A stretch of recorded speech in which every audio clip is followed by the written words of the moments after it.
Bendito seja o nome do Pai. Bendito é o povo do nosso Senhor Jesus.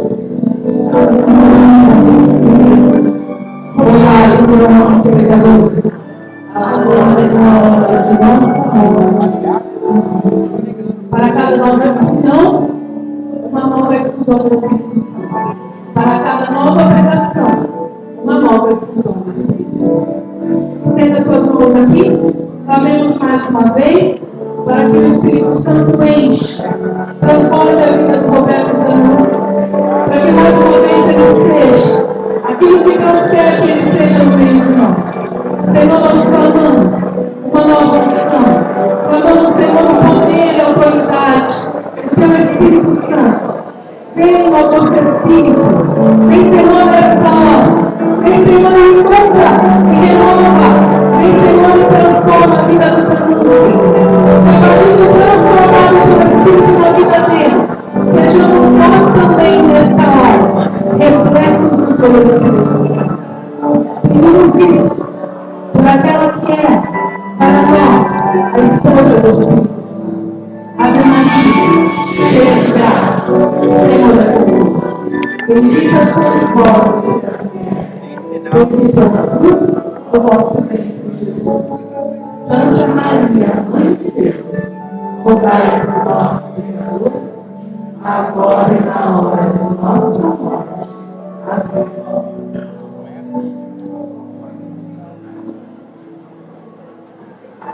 Vamos sentar?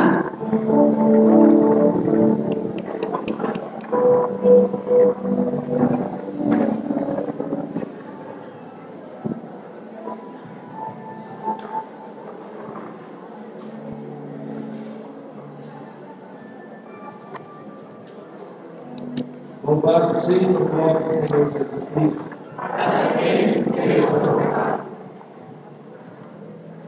Maria nos ensina a coordenar. É o que nós queremos falar agora. Maria nos ensina a coordenar. Tomemos a nossa Bíblia, irmãos e irmãs, na carta aos Hebreus. É interessante a tradição bíblica. Como é bonito quando você sabe da tradição bíblica. No século III, no ano 260, o maior linguista de todos os tempos, São Jerônimo, ele resolveu catalogar todos os livros inspirados do Antigo e do Novo Testamento. E ele fez, na época, a primeira tradução da Bíblia, direto do original, para o latim, para que ficasse uma linguagem mais vulgar, mais simples. Daí a tradução do termo Vulgata. São Jerônimo catalogou 72 livros da Bíblia, de Gênesis a Apocalipse. Mas quando São Jerônimo pegou a carta aos Hebreus, ele não pôde dar a ela o tipo de carta paulina. Por quê? Não se sabe o autor dessa carta. Tem traços como se fosse um discípulo de Paulo. O mais provável é que essa carta aos Hebreus seja de Apolo, mas não se pode afirmar. Por isso a igreja afirma apenas carta aos Hebreus. Quando foi feita a primeira tradução protestante, que foi apenas com Martinho Lutero, direto do alemão, já foi no ano 1560, terminou a tradução dele. Então, a primeira Bíblia protestante, ela tem 1.300 anos de atraso. E como Martim Lutero já está muito longe dos apóstolos, ele não teve acesso aos mesmos originais que São Jerônimo. Por isso ele tirou 6 livros da Bíblia. Isso é história. Outra história não há argumento. Martim Lutero, ele era profundamente mariano. Ele era mariano. Ele amava. Aumenta, por favor. Deixa só assim, por favor. Abaixa mais. Obrigado. Tá bom. Obrigado. Se não abaixa o microfone, aí você perde a voz dele. Então, Martim Lutero, ele era mariano. Aí consigo um hino a Nossa Senhora, que é de autoria de Martim Lutero. E o que aconteceu após Martim Lutero foi a reforma protestante, ela aprofundou mais através de João Calvino. E todas aquelas heresias antigas, desde o arianismo, outras, voltaram com toda a força sob a bandeira protestante, porque eles perderam a tradição bíblica, perderam a ligação com os apóstolos, perderam o mais bonito que é a apostolicidade. Por isso, quando a gente vai falar de Maria, hoje nós temos que ter um cuidado bíblico muito grande, porque criou-se hoje, no nosso meio, um antimarianismo, que é um cristianismo sem mãe, um cristianismo órfão de mãe. E pior, como já lá em Gênesis 3,15, quando aquela profecia em que se visualizava a vinda do Cristo, que pisaria a cabeça da serpente, ali, quando Deus fala para Satanás, porém ódio entre ti e a mulher. A mulher que está se falando da Bíblia é a Nossa Senhora.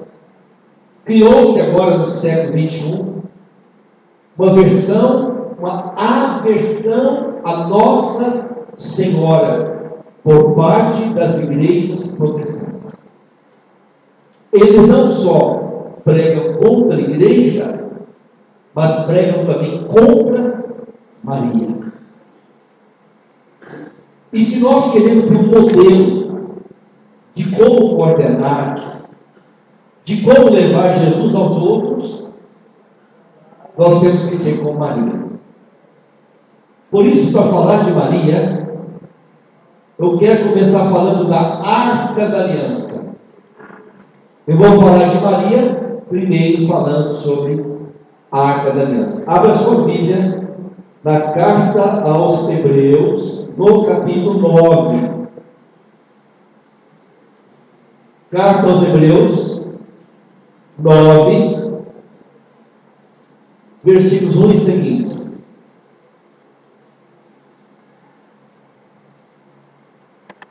Aqui, quem descreve a Arca da Aliança é um profundo conhecedor. É alguém que conhecia a lei,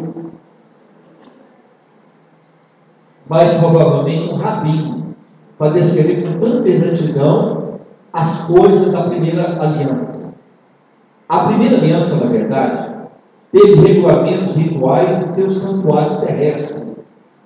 Consistia numa tenda, a parte anterior encerrava o candelabro, e a mesa com os pães da proposição chamava-se santo.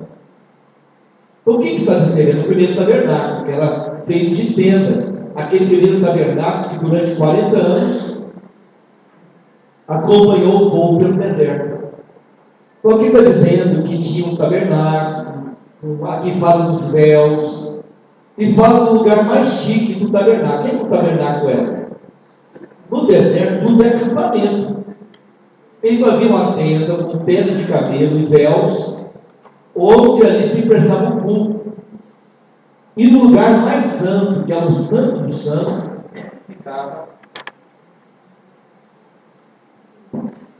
ficava a Arca da Aliança. Versículo 4. Ali estava o altar de ouro para os perfumes e a arca da aliança coberta de ouro por todos os lados.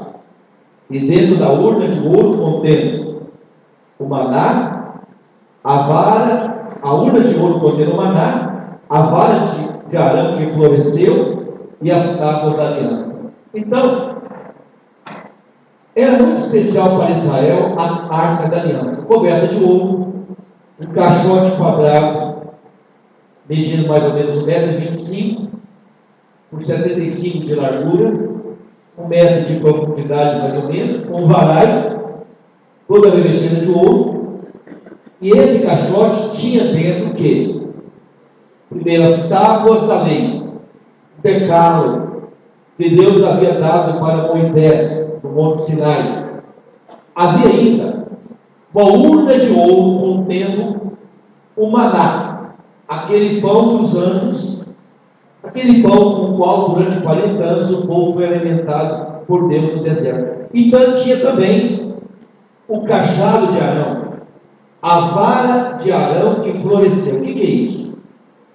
No Antigo Testamento, lá a partir do livro dos Números, no capítulo 17, descreve que em certo momento Miriam começou a duvidar do sacerdócio de Arão. E Miriam levantou um levante, uma revolta, dizendo: não, todo mundo pode ser sacerdote. Por que só a tribo dos levitas, que tem Arão como chefe, por que a tribo dos levitas e que devem ser somente sacerdotes? Então Moisés fez um teste.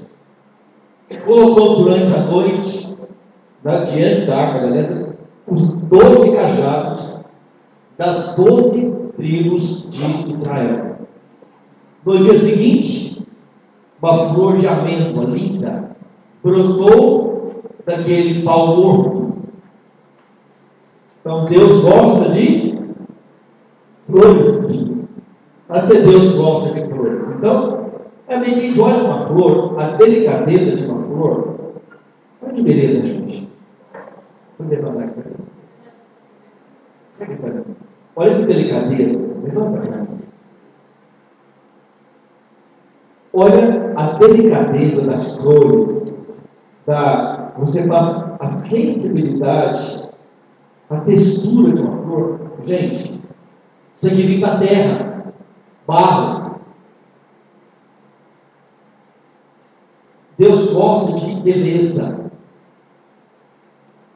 Por isso, eu lembro dessa hora do Padre Léo. Gente, eu não gosto de gente feia.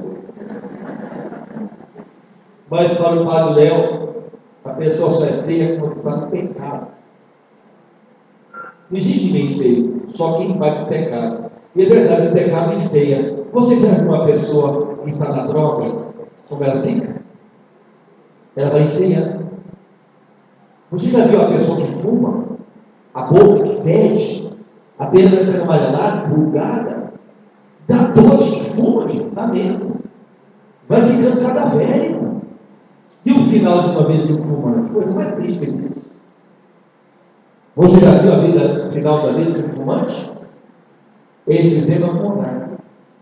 É como se fosse um peixe fora d'água. Mesma coisa.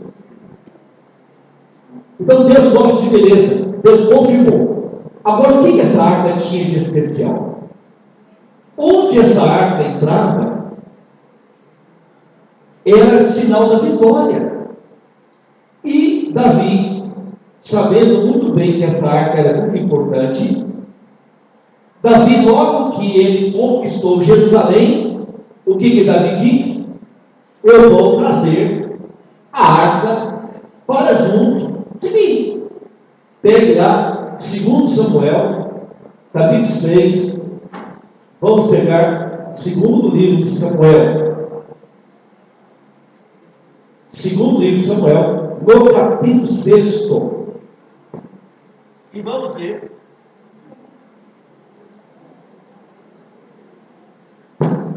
Segundo livro de Samuel, capítulo 6. E veremos aqui então o transporte da arca da aliança. Davi reuniu todo o povo, todo o escola de Israel, ou seja, 30.000 homens, e pôs-se a caminho com toda a sua gente, indo de Balé de Judá, para trazer dali a arca de Deus, sobre o qual é invocado o nome do Senhor dos Exércitos, que se assenta sobre os querubins. Gente que tiver perdido, página 342. Versículo 6. Quando chegaram à eira de Nacon, o que é eira? Plantação.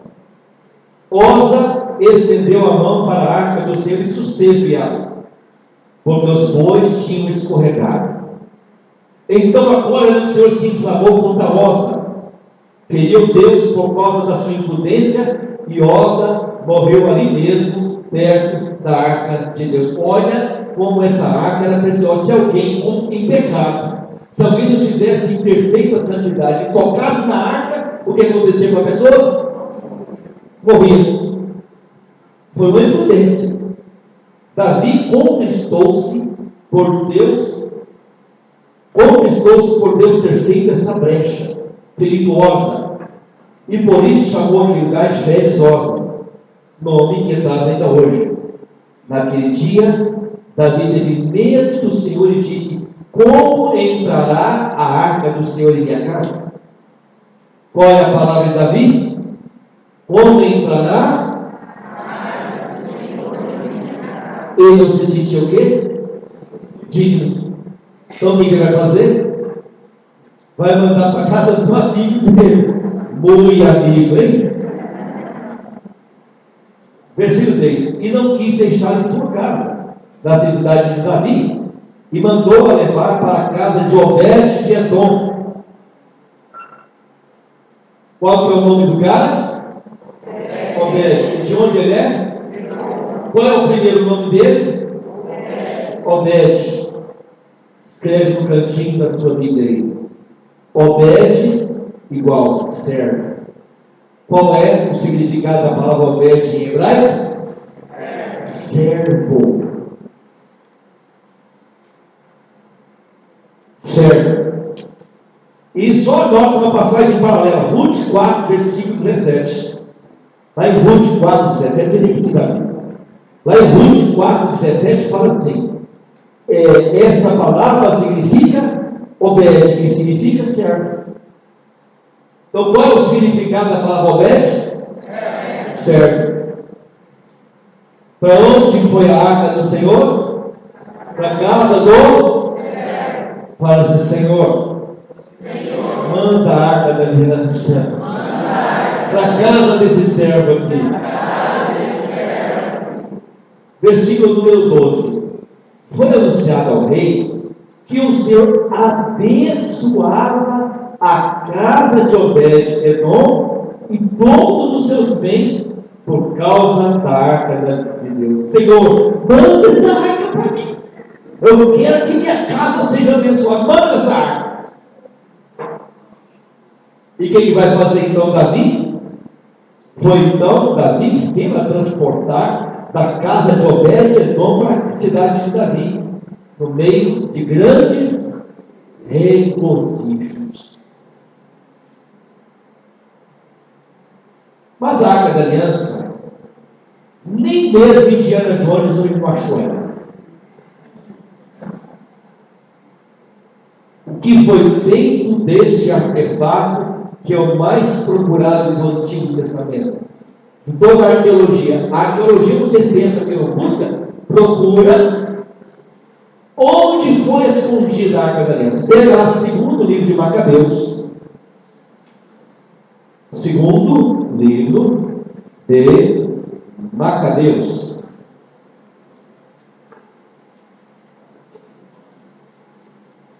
Segundo livro de Macabeus, capítulo 2. É o primeiro, não, é o segundo. Capítulo 2, versículo 1, na página 590. Eu não acho bom digitar página, não, mas eu não gosto de colher de chá. Está certo, não se deve digitar página. Tem que saber localizar o livro pela sequência bíblica. Gênesis, Êxodo, Levítico, Número, Deuteronômio, Josué, Juízes, Ruth, primeiro, segundo Samuel, primeiro, segundo Crônicas, primeiro, segundo Reis. E assim você vai chegar a Apocalipse. Só agora é fácil, tem dois só. 175 anos de história. É o que conta o livro de Macabeus. São 175 anos que conta da resistência judaica contra a helenização. O que é helenização? Dominação grega. Vocês lembram do Império Grego? O Império Grego dominou toda a terra. Alexandre o Grande dominou toda a terra. Depois do lugar de Alexandre, que ele não tinha filhos, ficaram os... O que vocês lembram da história? Seleucidas, que dominou a Terra Santa. Então, aqui está a luta contra a dominação helênica. E no ano 74 a.C., o que acontece lá na Terra Santa? Dominação romana. Dominação romana. Que vai culminar com a destruição de Jerusalém no ano 70 e a deportação, a diáspora, dispersão do povo. Tudo isso é da história, que a gente tem que ficar por dentro. Então, se tirarmos o livro dos Macabeus, tiramos 175 anos de história. Foi isso que o protestantismo fez. Tirou 175 anos de história. Por isso você pega a Bíblia, só originalmente, que eu sempre carrego comigo, é incompleta, é bonita, mas incompleta. Cristianismo completo, só a Igreja Católica tem 2000 anos. Coloca isso na sua cabeça. Não existe cristianismo completo fora da Igreja Católica. E aqui o livro de Jeremias, o livro de Macabeus vai contar que Jeremias vai esconder a arca. Por quê? Ele sabe que o templo de Jerusalém vai ser destruído. O templo da época de Jesus já foi uma segunda reconstrução. Não era tão bonito quanto na época de Salomão.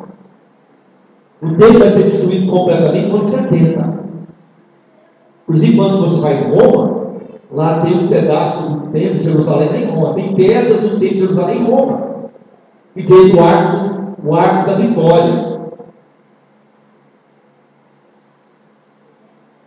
Então aqui está o momento em que Jeremias, sob inspiração divina, ele vai esconder a arca, onde no Monte Negro, o mesmo monte que subiu Moisés para contemplar a graça de Deus. Então onde vai ser escondida a arca da aliança? No Monte Negro. Versículo 1. Acha-se escrito nos documentos relativos ao profeta Jeremias que foi ele que ordenou os cativos tomar o fogo, como se acaba de contar, e que o profeta, dando-lhes o exemplar da lei, recomendou que não esquecesse os mandamentos do Senhor e não se deixasse seduzir à vista dos livros de ouro, de prata ou os ornamentos sagrados com os quais estavam ornados. Conjurou, entre outros avisos, a não afastar a lei do seu coração. O escrito mencionava também como profeta, pela fé da revelação, havia desejado fazer-se acompanhar pela arca e pelo tabernáculo, quando subisse a montanha que subiu Moisés para contemplar a herança de Deus. No momento em que chegou, descobriu uma vasta caverna, na qual mandou depositar a arca, o tabernáculo, aquela tenda, e o altar dos perfumes, em seguida tapou a entrada. Alguns daqueles que o haviam acompanhado voltaram para marcar o caminho com sinais, mas não puderam achar. Quando Jeremias soube, repreendeu-os e disse-lhes que este lugar ficaria desconhecido, até que Deus reunisse seu povo e usasse com ele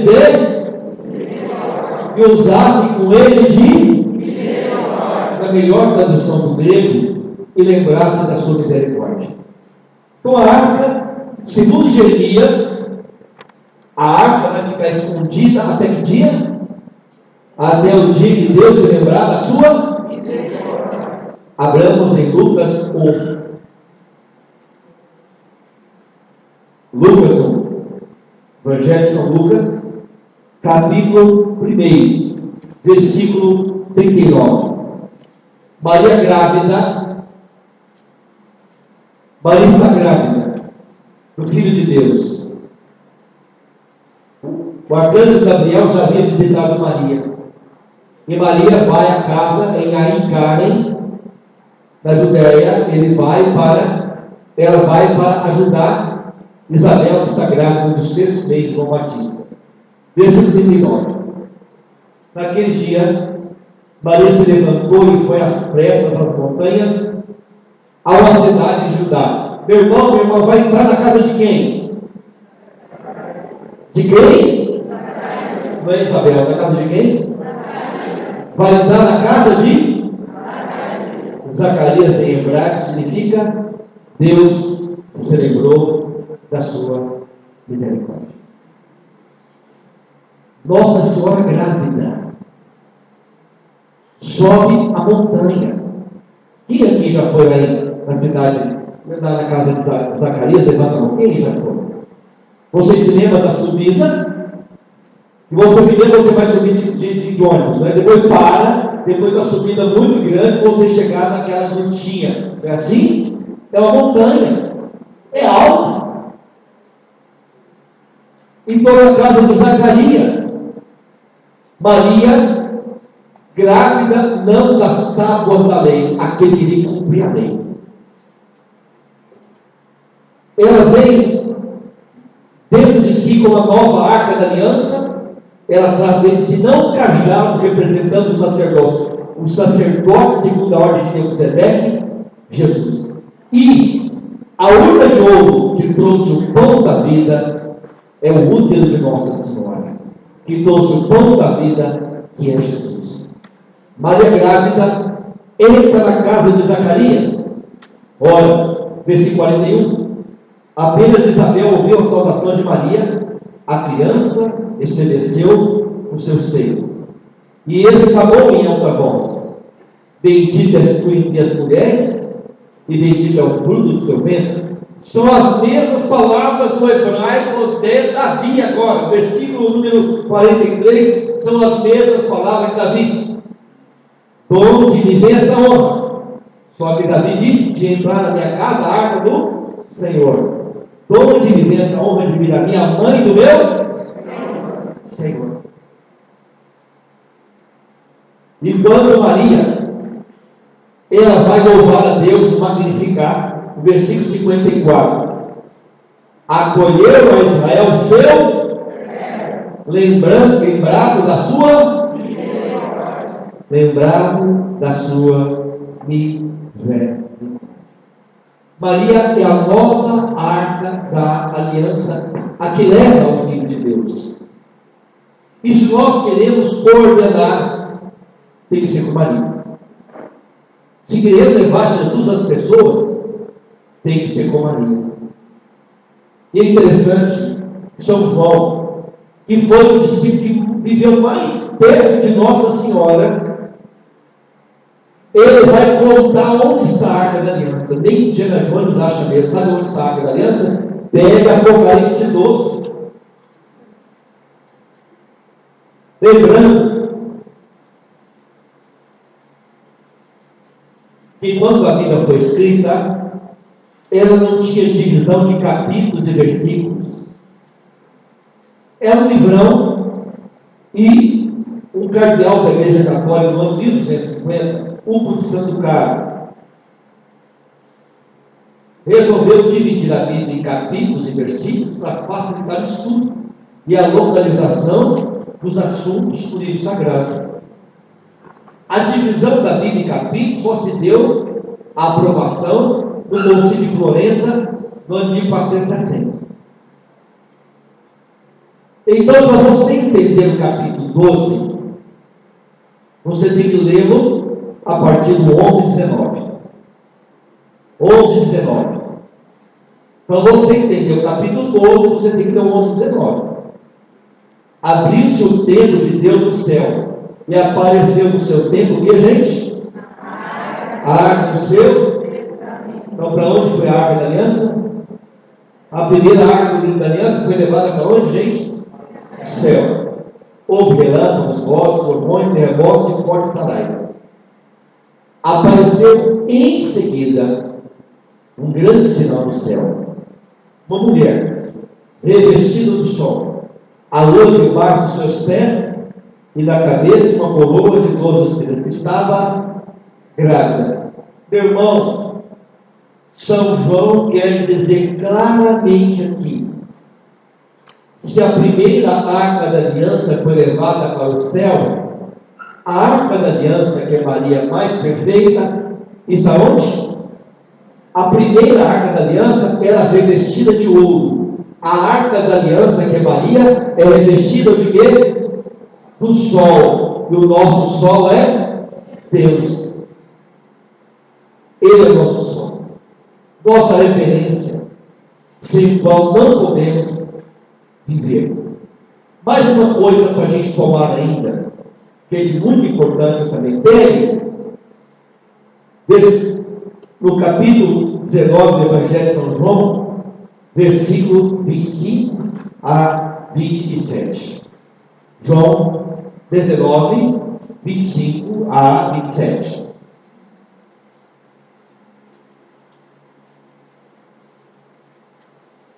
João 19, 25 a 27. Junto à cruz de Jesus estavam de pé sua mãe e quem mais? Repita. Mais uma vez. Maria, mulher de quem? Quem é Cleófas? Cleófas, no grego, é o mesmo alfeu em hebraico. O Evangelho de São João é escrito na língua grega. O de Mateus em hebraico. Nossa Senhora tem uma irmã. Qual o nome dessa mulher? Maria também. Pode ter duas Marias na mesma família? Pode ou não pode? Quem aqui que tem duas Marias ou mais na família? Aqui?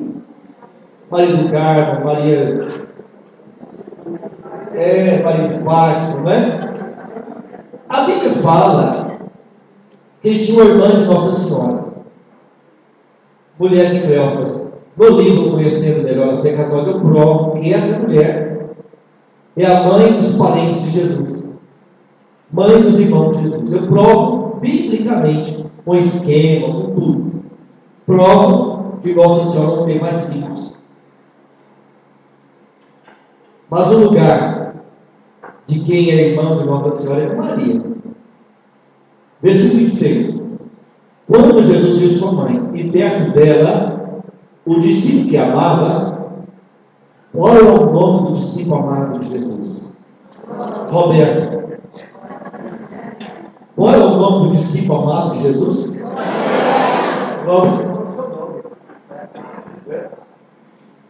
É interessante que a Bíblia não fala que é João. Ele não quis dar o seu nome. O lugar do discípulo amado é com Maria. Mulher, eis é meu filho. Depois disse ao discípulo, eis aí tua mãe. E dessa hora em diante, o discípulo a levou para a sua. O que Davi fez? Levou a arca da aliança para a sua casa. O que nós servos temos que fazer? Levar a arca da aliança. Eu não fico um dia sequer sem meu rosário.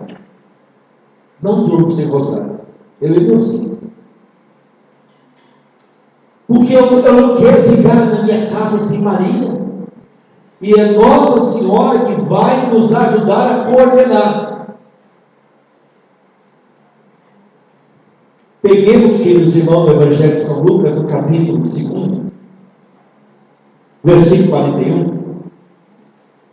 Evangelho de São Lucas, capítulo 2, versículo 41. Jesus aos 12 anos. Onde estão os irmãos de Jesus aqui? Não existe. Em nenhum lugar da Bíblia fala em Maria e seus filhos. quando se menciona Maria, mãe de quem? E com eles estão seus irmãos. Em nenhum lugar da Bíblia fala Maria e seus filhos. Maria, mãe de Jesus, e com ela seus irmãos. A Bíblia sempre quis mostrar que o lugar dos irmãos de Jesus é com Maria. Mas em nenhum lugar da Bíblia fala Maria e seus filhos. Um dia depois, o acharam no templo, sentado no meio dos doutores, ouvindo-os e interrogando-os. Todos os que o ouviam estavam maravilhados com a sabedoria das suas perguntas ou das suas respostas.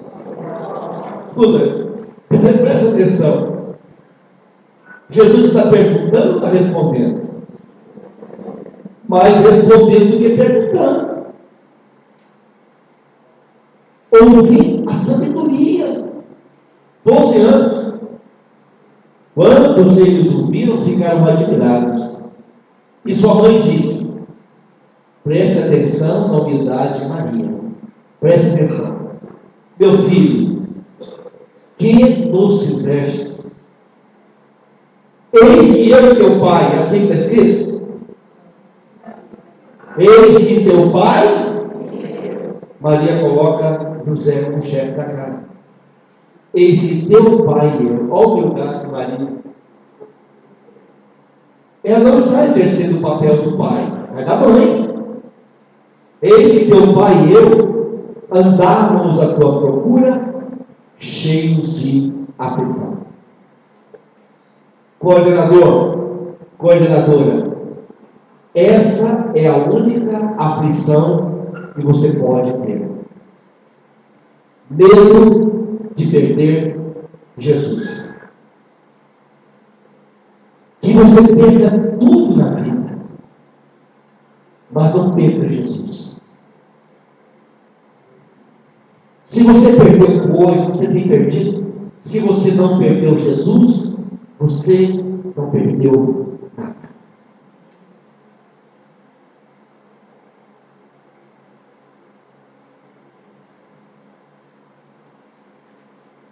Obrigado, Senhor. Eu não quero te perder nunca na minha vida, Senhor. Não me deixe perder o Senhor nunca na minha vida, Senhor. Que o mundo não me perca. Eu não quero te perder, Jesus. Essa é a única aflição que eu quero ter, Jesus. Eu nunca quero te perder, Senhor. Por nada nesse mundo. Não quero te trocar por nada, Jesus. Por nada. Versículo número 49. Respondeu-lhes ele: por que me procuráveis? Não sabias que devo ocupar-me das coisas do meu Pai? Vamos repetir isso? Não sabias que devo ocupar-me? Eles, porém, não compreenderam o que ele lhes dissera. Em seguida desceu com eles a Nazaré e lhes era suministro. Sua mãe guardava todas essas coisas no seu coração. E Jesus crescia em estatura e sabedoria e graça diante de Deus e dos homens.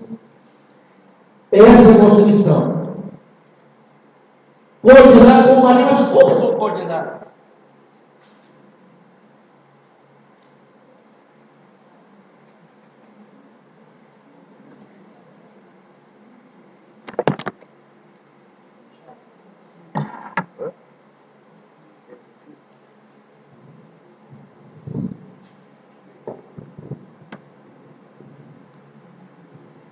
Como nós iremos coordenar sem Maria?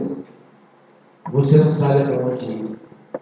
Todas as vezes que Moisés, todas as vezes que Josué, o povo de Deus, estava no aperto, o que eles faziam? Eles consultavam a arca da aliança. Deus através da arca. A arca era só um instrumento. A arca era só um canal. A arca não era Deus. Na arca, Deus escolheu aquele objeto sagrado para comunicar sua graça. Representava a graça celestial, a arca da aliança. Maria não é deusa, de forma alguma, e nem também devemos tomar Maria como deusa. E Maria não quer que a coloquemos no lugar de Jesus, não quer. Mas se nós queremos coordenar, devemos ir consultar essa arca da aliança. Mãe, me ajuda. Eu não sei como aconselhar o filho. Mãe, eu estou sem saída. Mãe, lá no meu trabalho eu estou com um problema. Mãe, no meu coração não sei o que fazer. Peça a intercessão dessa arca da aliança. Peça.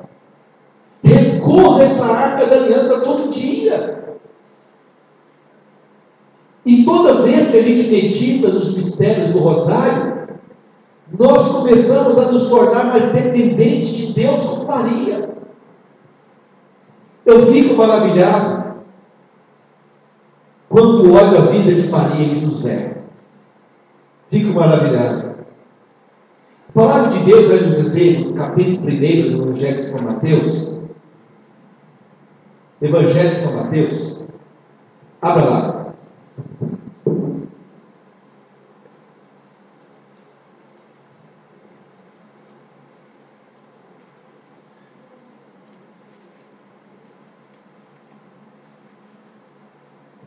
Evangelho de São Mateus, capítulo 1,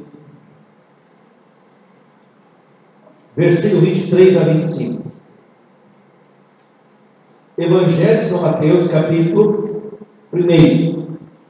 Deixa eu ler para vocês na versão da Bíblia João Pereira de Almeida, por favor, para vocês prestarem atenção. Mateus 1, 23 a 25. E eis que a Virgem conceberá e dará à luz um filho, e chamarão pelo nome de Emanuel, que traduzido é. E José, despertando do sono, fez como o anjo do Senhor lhe ordenara, e recebeu sua mulher. Versículo 25, eu vou ler na tradução protestante, presta atenção. E não a conheceu, até que deu à luz o seu filho, o primogênito, e pôs-lhe o nome de Jesus. A Bíblia protestante, ele não a conheceu até que Jesus nasceu. A Bíblia está dizendo que José conheceu Maria depois que Jesus nasceu? Está escrito? Aí está o maior perigo do protestantismo: colocar palavras onde elas não estão. Não estão. É interessante que o protestantismo fala assim: para você ser batizado precisa descer as águas. E pegam um trecho dos Atos dos Apóstolos, capítulo 8, que Filipe batiza o eunuco. Lá está escrito, versículo 32 em diante, fala assim: e desceram ambos a água, e Filipe batizou o eunuco. Aí também tem que descer as águas. Não está escrito que mergulhou. E o lugar onde foi batizado o eunuco foi na faixa de Gaza, que tem menos água do que a Cantareira nessa época. Não dá para mergulhar. Não dá para mergulhar. Então, o maior erro do protestantismo é colocar palavras hoje. Inclusive eu gosto de cada ano eu leio a Bíblia numa tradução diferente. Todo ano eu tenho o compromisso de ler a Bíblia de Gênesis a Apocalipse, desde que conheci Jesus através da renovação carismática há 37 anos atrás. No primeiro ano eu li a Bíblia 33 vezes, então já li a Bíblia mais de 40 vezes em traduções diferentes. Graças a Deus, a gente tem que ler mais, a gente tem que aprender mais. Tem que amar a palavra de Deus, tem que amar. A palavra é para ser amada, você lida todo dia, é companheiro do dia a dia. Eu peguei naquela Bíblia Plenitude, uma Bíblia protestante, versão Plenitude, uma Bíblia com as notas de rodapé bem grande. Quem aí conhece essa Bíblia Plenitude aí? Alguém conhece? Alguém já leu ela? Uma Bíblia protestante grandona. Aí na Bíblia Plenitude está escrito assim, uma nota de rodapé. Esta passagem indica, mostra que José teve relações sexuais com Maria após o nascimento de Jesus. O que explica os irmãos e as irmãs de Jesus. Então, quando a pessoa protestante lê uma Bíblia dessa, aí ela está provando. E não a conheceu até que. A palavra até que, em grego, adiki, significa para sempre. Mostrando que a condição anterior é igual à condição posterior. Volta lá na página 333. Volta lá no segundo livro de Samuel. Volta lá. Segundo livro de Samuel, no capítulo 6. Volta lá.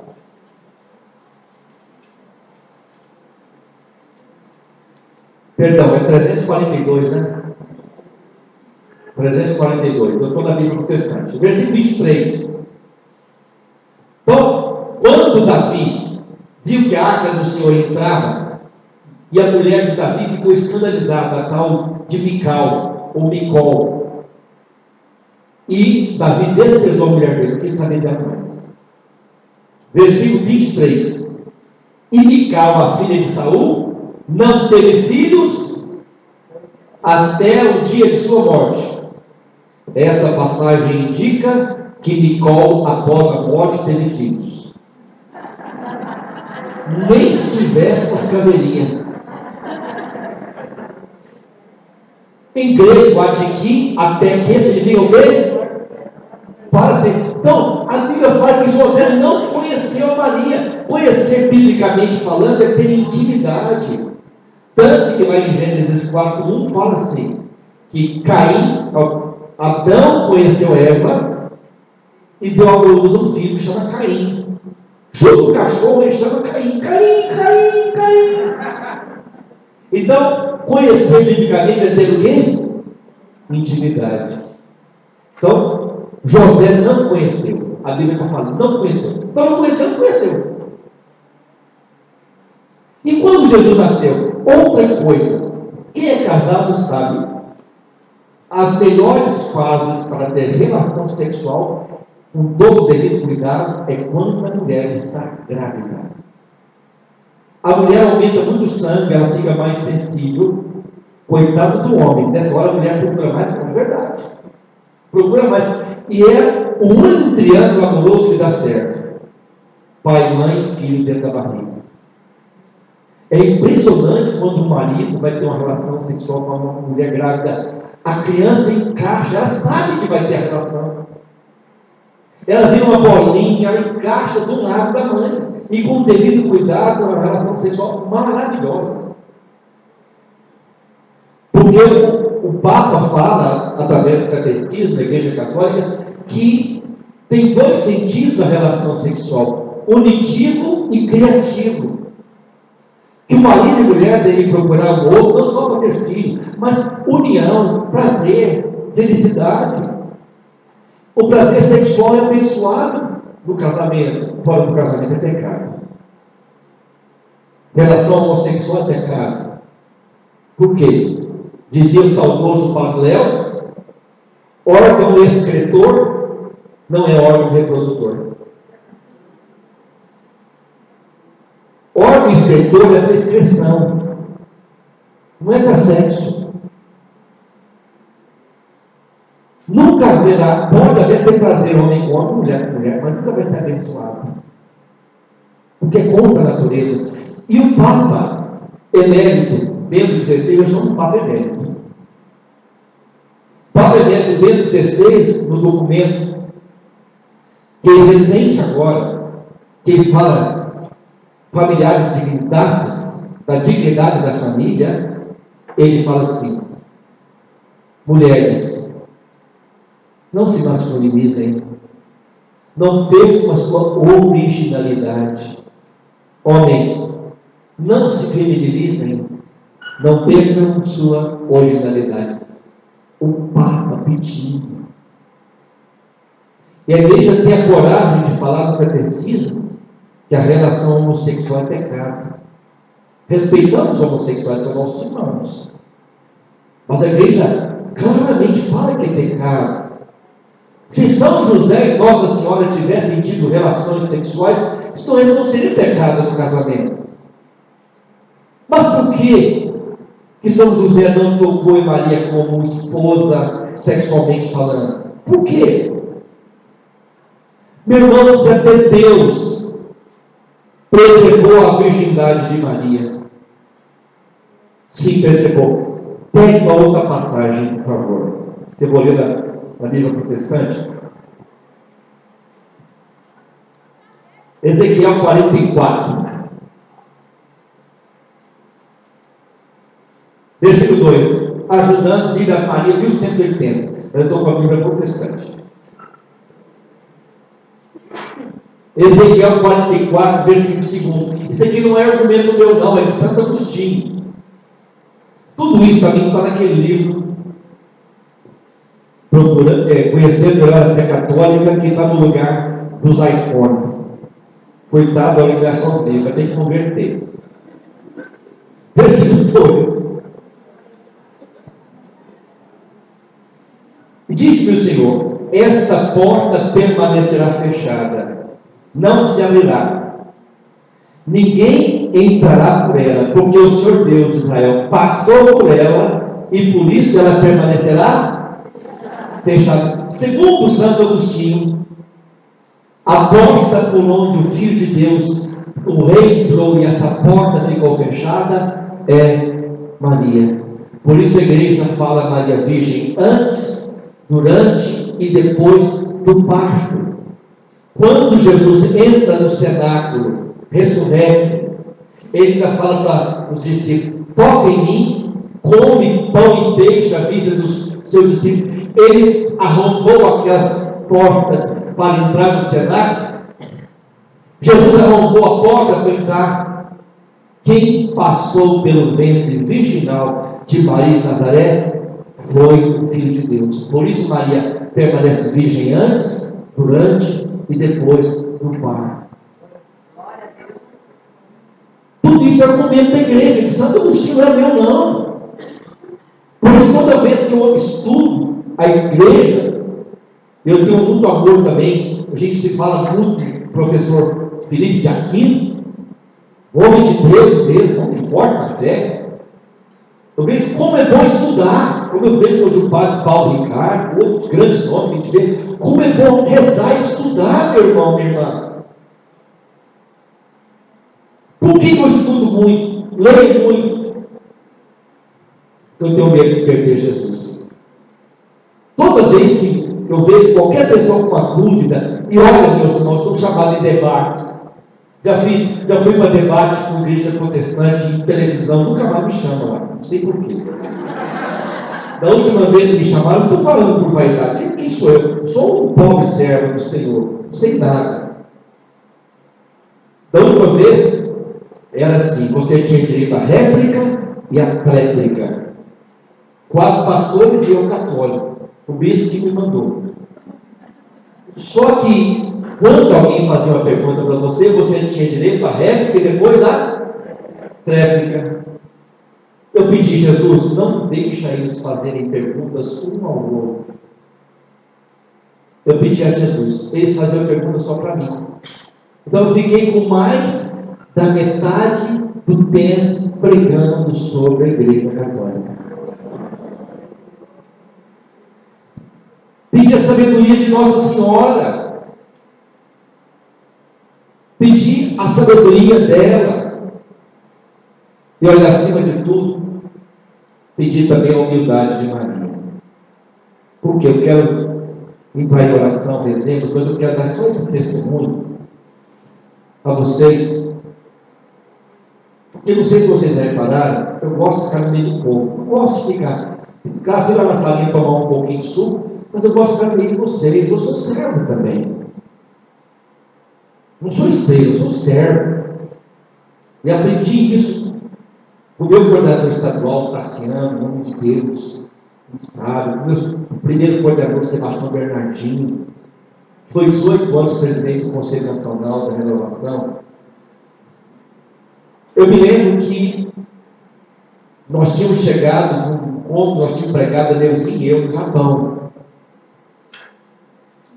No fim de semana seguinte, o nosso coordenador pediu que eu fosse o pregador oficial do encontrão de Goiânia, que conta 25 mil pessoas. Você que mora na sua terra, você ser o pregador oficial, é uma honra, não é, gente? Você ser acreditado na sua terra. E eu voltei da reunião do conselho, todo feliz da vida. Quando cheguei em casa, eu abri Lucas 1. Maria na casa de Isabel, 3 meses como empregada doméstica. Jesus, o que o Senhor quer dizer para mim? Eu não quero que você pregue nesse encontro, eu quero que você seja o chefe da limpeza. Não falou altinho no meu coração, forte. Não está ficando doido, Jesus? Comecei a brigar. Ele chorando, olhando a passagem de Nossa Senhora, limpeza, pregação. Limpeza. Eu fiquei lembrando do velho estádio olímpico, que até foi demolido, está terminando o novo. Nosso governador está terminando o novo, muito bom. Quando eu me lembrei do velho estádio olímpico, nosso encontro cabia 25 mil pessoas. Mas os banheiros eram do início de Goiânia, da década de 40, 30. Os banheiros. Foi o primeiro estádio, era um colosso, 25 mil pessoas naquela época, era muita coisa o estádio. Só que o encanamento não funcionava. Gente, quando o encontro começava no sábado, depois do almoço, e terminava no domingo. Quando chegava sábado à tarde, era comum você ver em cima do banheiro um urubu passando voando de costa. Moça que passasse na frente do banheiro caia dura. Meu Deus do céu! Quando você chegava no banheiro, você tinha que chegar assim, ó. Tinha xixi escorrendo. Vaso transbordava. Chefe da limpeza, se eu queria que eu fosse, de jeito nenhum. A situação era precária. Os banheiros, o encanamento era muito fino e demorava a escoar. Então era terrível mesmo. Eu falei, o que eu vou fazer? E não tinha dinheiro naquela época, banheiro químico, nem se falava disso. Tem 25 anos atrás ou mais. E eu fui para a reunião. Eu não vou querer. Aí chegou na reunião, quem é que vai coordenar a limpeza? Ninguém se levantou. Ninguém manda alguém, gente. Jesus, o Espírito Santo manda alguém. O Espírito Santo vai ser você, eu de jeito nenhum. Aí foi 3 vezes. Aí eu falei, eu levantei, eu vou ser o coordenador da limpeza, não vou pregar esse ano não. Aí na época era o coordenador meu, que agora é de novo, é o Tassiano. Tassiano falou assim, Roberto, Jesus tinha falado isso no meu lugar, mas eu não sabia como falar para você.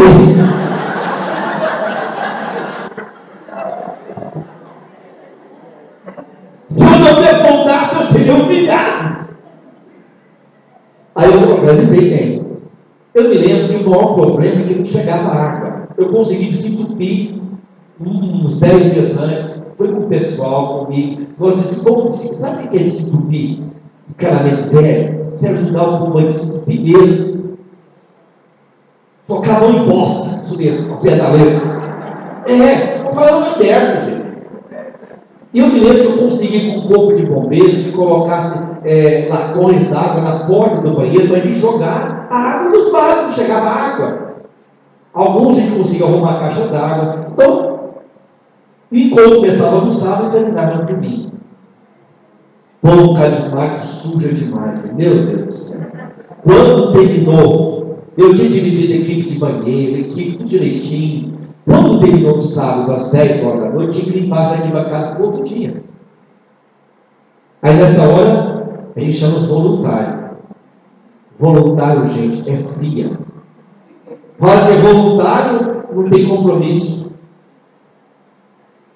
Na época vieram as velhinhas que tinham ficado o dia inteiro, aquela senhora de idade que tinha ajudado na limpeza, e as velhinhas da intercessão. Vieram tudo ajudar. E como o estádio aqui na cara muito grande, a gente ia enchendo de papel, bucha de laranja, ia colocando dentro do container. Eu vi que tinha um pedaço grande, já era quase meia-noite, e tinha marido cozinhando lá fora. Eu pedi que elas fossem embora, não deixe que eu tenha sozinho aqui. Quando foi lá pelas 2 horas da manhã, eu coloquei o último saco de lixo no container. Quando eu olhei aquele estágio vazio, iluminado ainda, porque eu não tinha terminado a limpeza, tinha metade dos refletores estava aceso ainda. Quando eu coloquei o último saco, gente, eu não esqueço, comecei a chorar de alegria, porque eu estava fazendo aquilo só para Jesus, não para ser visto. Gente, eu fui embora chorando de alegria. Olhando, você desculpa. Mas que alegria! Fazer como Maria, por Jesus. Quando cheguei em casa, eu chorava. A Deus, quem foi? Eu estou feliz, eu estou feliz. Quem foi? Deus, vai para lá, você está castigando. Você está feliz, vai para lá, eu estou feliz. No outro dia, tudo limpinho. Na avaliação de conta, a única equipe que recebeu nota 10 elogio foi a da limpeza. Glória a Deus! Glória a Deus! Glória a Deus! Eu digo a você, coordena com Maria, com humildade. Vamos pedir essa graça mesmo. Que nós não queremos fazer nada sem Maria. Que nós não queremos perder Jesus. E todas as vezes que você estiver precisando, recorra à Arca da Aliança. E não tenha dúvida em fazer como Davi e como João. Leve essa Arca da Aliança para dentro da sua casa. Pensa agora. Mãe, me ensina a ser humilde. Me ensina a ser simples. Mãe, eu sou tão vaidoso. Só sabe, eu sou mesmo. Reconheço que sou vaidoso. Mas todo dia eu estou pisando no meu orgulho, na minha verdade. Me ensina a ser simples. Mãe, me leva para o colo de Jesus. Me leva lá para o colo de Jesus. Só mais uma coisinha que eu lembrei. Quando a gente vai em Belém, metade da Arca da Aliança, da manjedoura, está lá em Belém. Você entra, existe a porta da humildade. Quando você vai em Belém, porque antigamente tinha as invasões bárbaras, e os cavalos entravam dentro das igrejas. Santa Helena, que converteu o coração do seu filho, Constantino, ela foi lá no ano 313 por aí, 320, salvar os lugares santos, restaurar os lugares santos, e para que os cavalos não entrassem onde Jesus nasceu, a igreja da natividade, onde está a grutinha, ela fez uma porta baixinha, chama-se porta da humildade. O único jeito de você entrar na gruta de Belém, lá na igreja consagrada, na gruta de Belém, você tem que se abaixar. Qualquer autoridade é chamada a porta da humildade. Lá está a gruta de Belém. Metade da manjedoura só é para lá. Sabe onde está a outra metade? Em Roma. A outra metade está lá, no coração da igreja, para dizer: Maria de Nazaré é a mãe da igreja. Isso é a igreja católica. É a única igreja que tem a manjedoura, que guarda a manjedoura. o mais bonito. Não tem jeito de ver a primeira manjedoura lá em Belém sem se abaixar. Então pensamos agora, Jesus, tira de mim todo orgulho. Tira de mim, Jesus, todo medo que eu tenho de fazer as coisas mais simples, mais trabalhosas. Me ajuda, mãezinha, a coordenar o meu grupo de oração com mais amor, com mais empenho, com mais humildade. Mãe, eu não quero perder Jesus. Ensina-me a ocupar-me das coisas do Pai, como Jesus ocupou. Mãe, eu quero fazer como João, levar a senhora para a minha casa, como Davi, com grandes regozijos, grande alegria. Eu quero, mãe, levar a senhora para a minha casa. Obrigado, mãe, porque a senhora me ensina. Cada vez que eu olho para a senhora, no seu silêncio, na sua humildade, mãe, me ensina a silenciar quando eu não entender as coisas. Mãe, lá na cruz, me ensina a ficar em pé diante do sofrimento. Mãe, e quando eu não entender o sofrimento, quero fazer como João. Simplesmente quero ficar com a senhora. Você que está sofrendo agora, se imagina lá aos pés da cruz, com João e com Maria. Todo mundo se incomoda hoje, o que ficou com Maria. Foi o único que não deixou Jesus. Foi o que ficou com a mãe. Pede agora de coração e fala: mãe, me põe do lado de João. João fica da esquerda, fica da direita, ou ele da direita, ou da esquerda. Mas mãe, eu também quero fazer como João. Levar a senhora a arca da aliança para dentro de minha casa.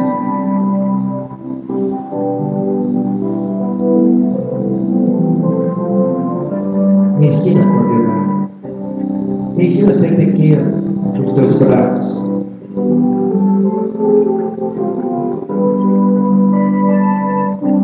Vivia sempre silenciosa, oh Maria.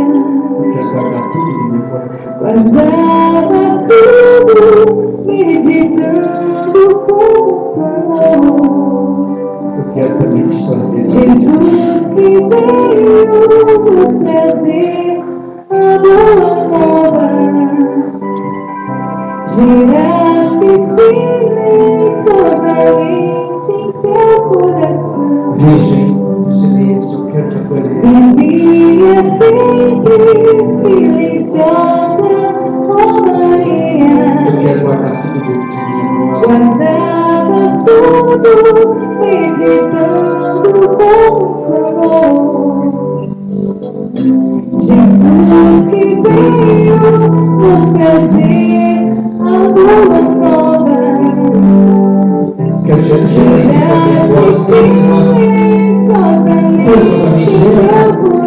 Gera no meu coração, virgem.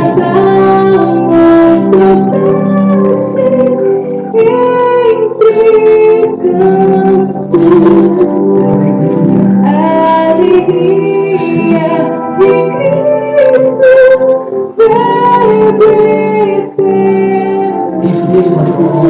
Eu quero receber. Virgem do silêncio, me ensina a silenciar também. Me ensina quando eu não entender o sofrimento. Me ensina. Virgem Me ensina, mãe. silenciosa, tu me ensinas silenciar também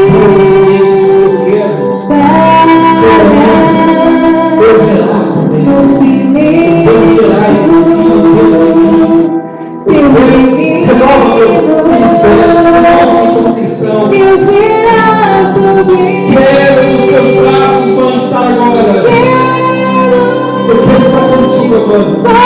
contigo meditar tudo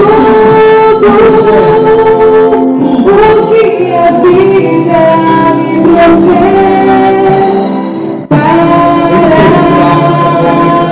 e meus atos proclamar Cristo Jesus. Em nome do Pai, Filho, do Espírito Santo. Bom, Senhor Jonas Amigo, com 5 anos em silêncio. Até que fosse julgado aquilo que ele falou contra o Espiritismo, por causa de um juiz lá na Bahia. E voltou com toda a força. E da última vez que estive com ele, eu disse: o senhor vai dar vida com Jesus, não, Senhor? Assim, Jesus já me falou que eu agora vou voltar a pregar para morrer por Jesus. Olha a coragem. Essa é a minha vontade, disse com o Senhor João, sabe? Morrer por Jesus. E ó, boa notícia. Encontro Nacional de Formação, ele vai estar presente. Glória a Deus.